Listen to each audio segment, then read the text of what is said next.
I have to be very, very honest that 20 years in my recruitment, I'm a father of 6 kids, and being in the older generation, the differentiation is more of the upward big talents. And the current generation, I would say, because of the technology and the easier access to the shortcut of getting to the fame and hard work and accolades, right? I would say the inner motivation and the shortcut to success, but based on the generation currently, I've seen the hard work is missing, diminishing. So then again, because there's nothing beat discipline and the hard work, I've seen that shift. I very appreciate when there's still candidates whereby they pick up jobs that is not easy and tough, like frontliners, which I really appreciate. But comparing, if you talk about when it's 20 years ago or even a decade ago, there's abundance of it. I don't categorize, but I would say that the older generation have more tenacity, I would say, than there's iron in them that, take up first, do it first, talk later. But this generation is more like, because of the so many things about scams and things like that, they're more careful, more precarious about job offers, or even something too good to be true. I would say kind of like not showing off their full potential in a way whereby they're more open to ideas and work projects. Back then was a taboo,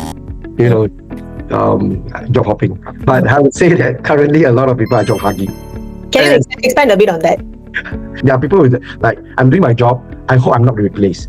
They're kind of like, I say, why would you say so if you're doing it? No, the speed and technology and AI is moving so fast that even my bosses are being replaced. So there are people who actually integrate technology into their current workforce, and they told me that they are the one who are the person that spearhead this project. In the end, they replace themselves. It's quite scary. So it's like a domino effect. Many years ago when I seen this, it's like, okay, whoever does that cutting first, another one follows you, another one follows you. It's never ending at this point. Job hopping right now is not something that SME or what will look at. Oh, what do you job hop? No. Why people may feel it's norm already. Back then, it's not a norm.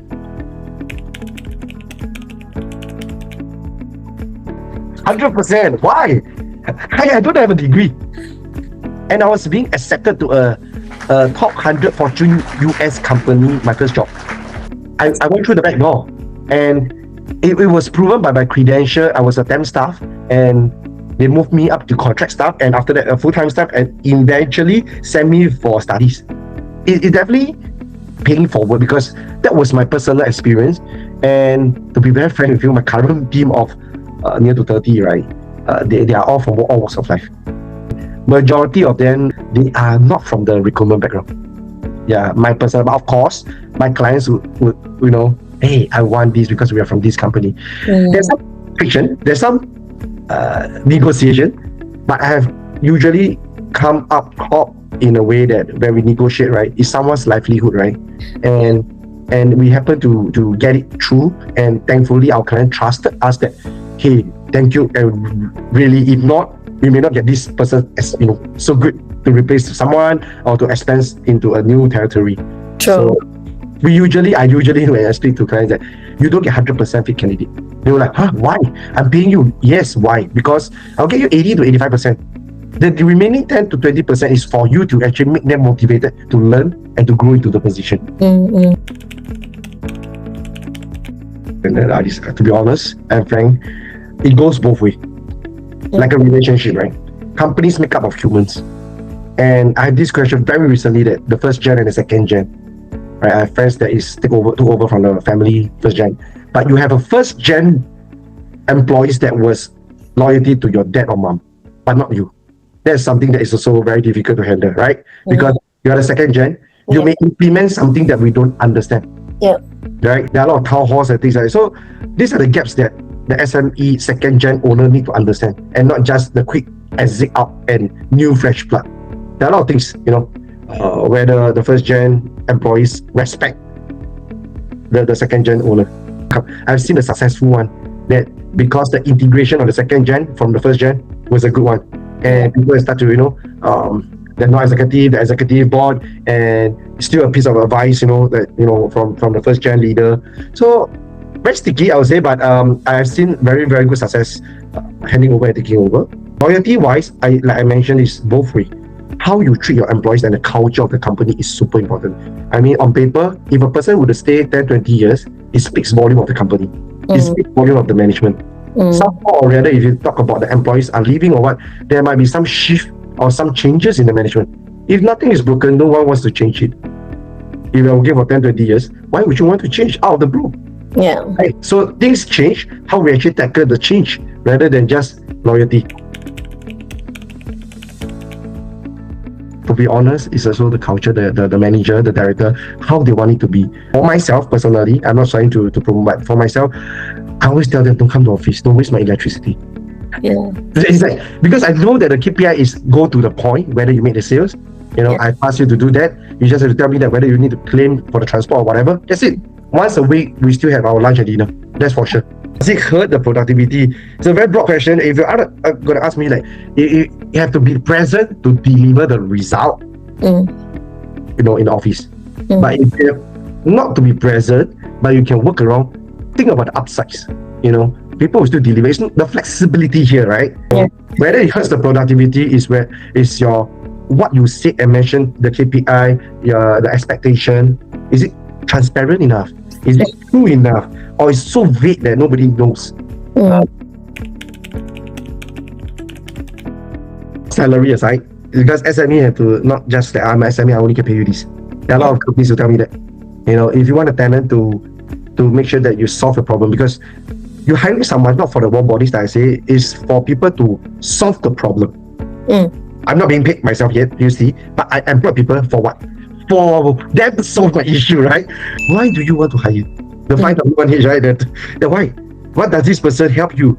How is it going to help you? So thinking about, I can do coding, but do I want to spend time do coding now because it's a trending thing? Yeah. I outsource this to a team of tech people so that I can do a better job, right? They look at how this person can solve your immediate issue because it's your money, right? You spend this investment, how is it going to solve? Whether is it sales, whether is it administrative work, finance, payroll, whatever. It must be a reason for you to hire before you want to spend the money away. The money, is even more sensitive. Why do you want to spend this money? I'm very happy when the clients come to me and say, I want to hire. But when I throw them questions, they will be very shocked. Wow, Josh, no recruiters have asked me that. I say, yeah, these people that I'm going to put in your company, right? Yeah, they have livelihood, right? I don't just, because most of the recruiters or most of the people out there will be very happy when they got a job. If you're my client, I will just help you, right? But why? I need to know.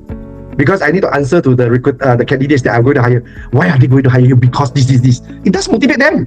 It does motivate them and says, wow, I'm going to stay with this company in the next 2-3 years, rather than hire for the sake of hire. Because if you are coming from an MNC background, and you may feel very sheltered. You may feel that environment-wise, you may all have it well stocked, and things is just a click away. For SME, the differentiation is that you are more of an all-rounder. So the gap of that culture and the people that are reporting to and the working, right, very dynamic.